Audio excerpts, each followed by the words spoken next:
Picture this. Torrential rain hammers a city street. Everyone wrestles soggy, wind-flipped umbrellas, hands full, shoulders drenched.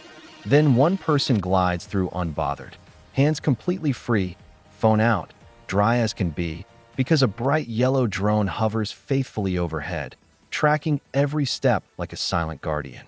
Meet Flying Umbrella 2.0, the astonishing autonomous creation by John Su, of I Build Stuff on YouTube.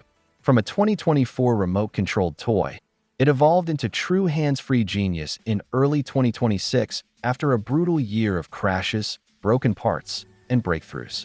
A depth-sensing camera scans below, a Raspberry Pi crunches the data, and quadcopter propellers keep the foldable carbon fiber umbrella locked perfectly above you. It handles moderate gusts and steady rain far better than expected from a DIY build. Limits remain: short battery, limited range, struggles in extreme storms. But the proof is clear. Crazy ideas plus relentless work can rewrite everyday life. Ready to never hold an umbrella again?